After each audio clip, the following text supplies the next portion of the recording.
Hello, and welcome to this series of presentations from the Grade CERQual project group. So in this first session, I'll be talking about using qualitative evidence syntheses in evidence-informed decision-making.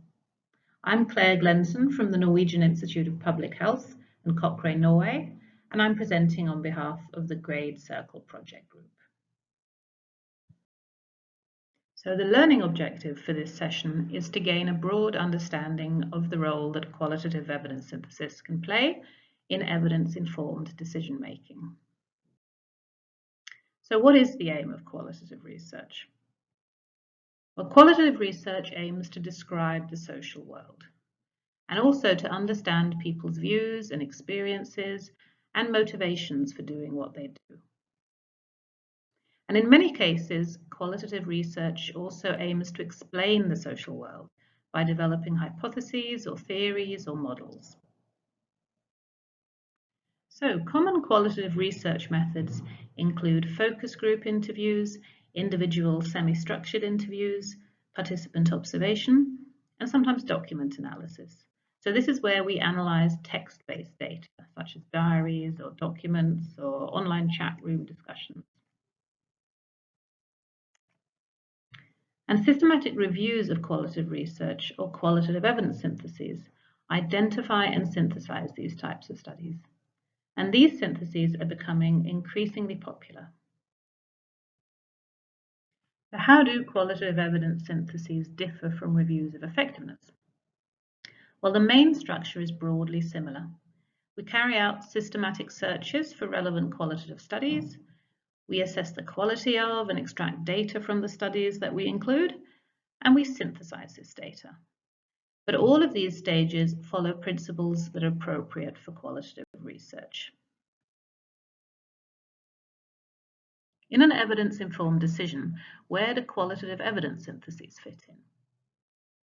So when decisions are going to be made or guidelines are going to be developed, decision makers will often start by asking about the effectiveness of an intervention and possible side effects. And they'll also often ask about the cost of the intervention.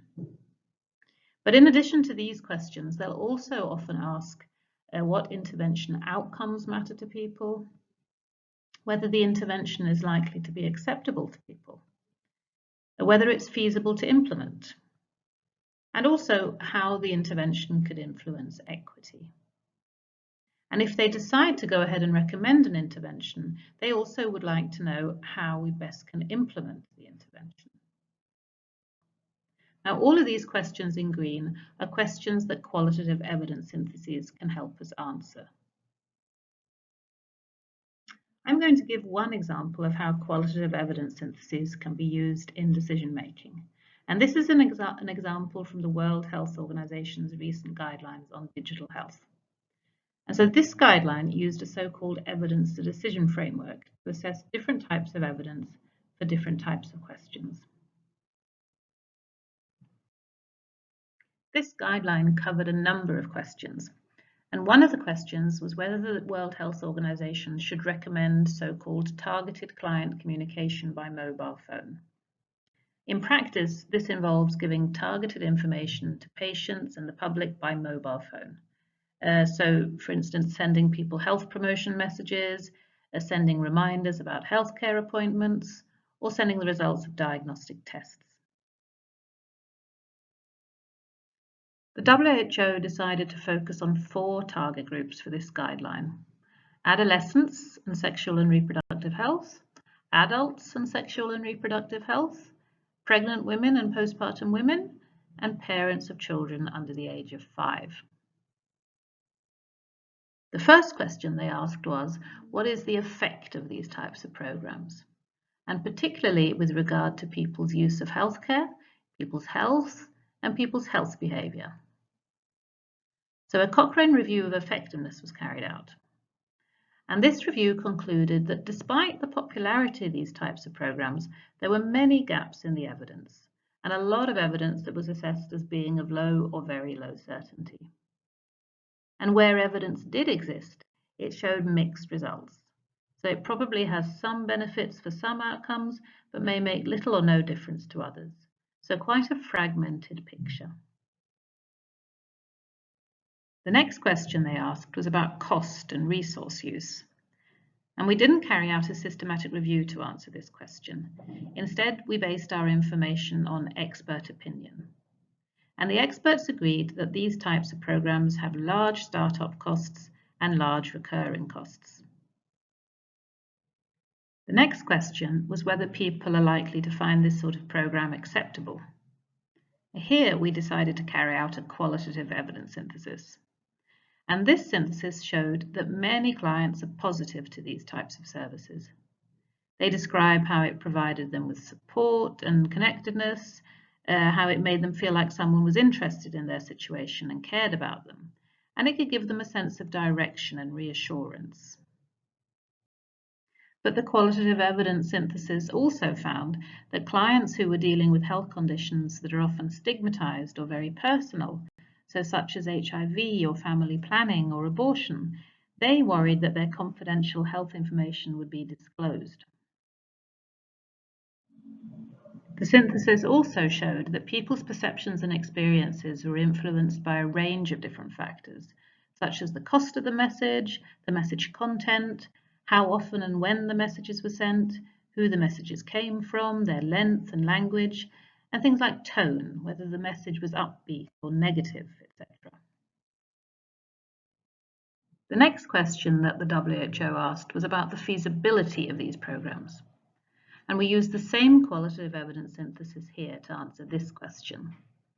And we found problems in many settings, with network connectivity, people's access to electricity, system integration, and device usability. So in other words, problems tied to the phone itself and people's use of it. And finally, the WHO asked about the potential impact of these programs on health equity. So, are certain groups of people likely to be systematically disadvantaged in relation to these services? And again, we turn to the qualitative evidence synthesis to answer this question. And the synthesis showed that these services may be particularly helpful to clients with caring or work responsibilities, clients who live far from health facilities, and clients with few funds. However, the synthesis also pointed to several groups who might have particular problems with access. These included people with poor access to network or poor access to electricity, people with stigmatized health conditions because of concerns about confidentiality. People who speak minority languages might not be able to understand the messages, or people who have low literacy skills or low digital literacy skills. And people with poor access to mobile phones. So particularly women and adolescents who have to share or borrow a phone, or who have access to phones controlled by others, such as their fathers or their husbands. The WHO guideline panel then had to look at all of this evidence and make a recommendation. So to give a quick summary, the evidence showed a very unclear and mixed picture when it came to the effects of these programs, large costs, widespread acceptability, but some important conditions and exceptions to this, quite a few feasibility challenges, and a mixed picture when it came to equity implications.